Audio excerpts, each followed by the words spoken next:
You want to learn the easiest way to write your own workouts? I'll show you how right here on the whiteboard. We had this question a couple weeks ago. Someone was working out on their own outside of the gym where we are and sent me the workout and said, what do you think of it? And I said, I think it looks pretty good, but I think we can do a little bit better. Here's how to write a little more of a balanced workout. For most people, general population, that's people who are not maybe athletes and don't have a specific interest in like powerlifting or bodybuilding. Most people will get along really well with full body workouts. And here we usually recommend 2 to 3 a week because that fits really well with people's schedules. It gives you time to do other things too if you're interested. But you could do full body workouts 4, 5, 6 days a week if you wanted to, if they were planned correctly.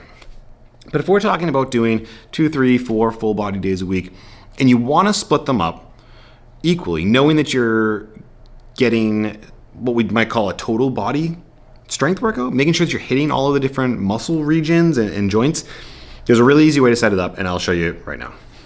We're going to start with a 2x2 square. So 3 lines down, 3 lines across.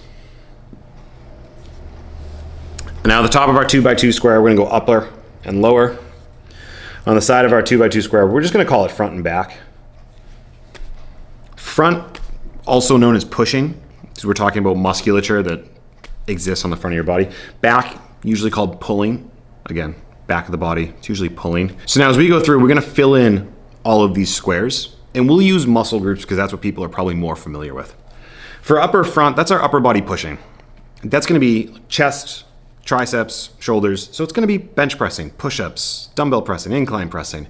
It could be shoulder raises. It could be maybe shrugs. It could be overhead pressing. It could be landmine pressing. It's gonna be all of these things. It's your upper body pushing. Like I said, it's gonna be things that are really probably hitting chest, triceps, shoulders. So that's your upper body pushing. So we'll choose one exercise for that. Then we'll go to lower body pushing.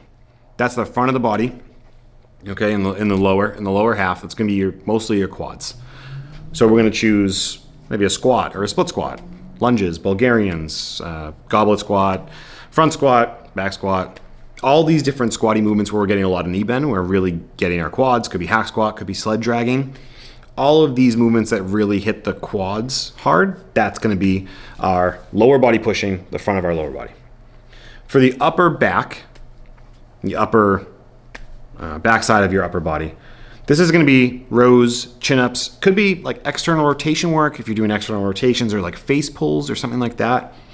Any of our upper body pulling, it's mostly back, mostly biceps. We can choose one of those. And then lower body pulling. Now lower body pulling is gonna be anything that's gonna be more hamstring dominant. So that could be deadlifts, good mornings, Romanians, kettlebell swings.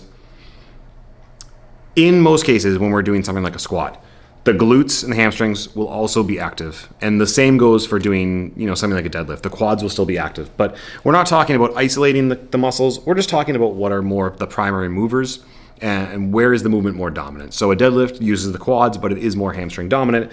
That'd be the opposite for a front squat. Obviously, your glutes are still on, your hamstrings are still working, but it's more quad dominant.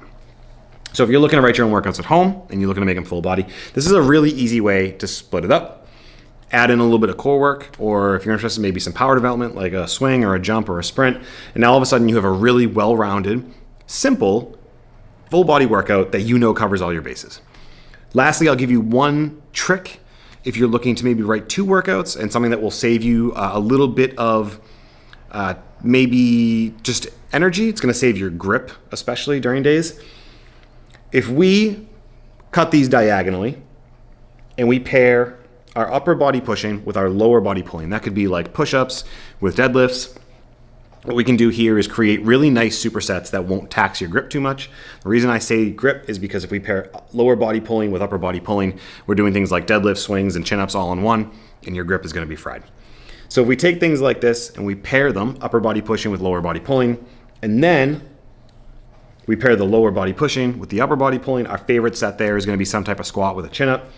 Now, not only can we create supersets that work really well in the same day, but now we can create an A and a B day, and you can alternate them. And so instead of doing an exercise from every category, now we pick a couple from each of the pairs. So we might do push-ups and bench press on the same day that we do deadlifts and single leg deadlifts or leg curls.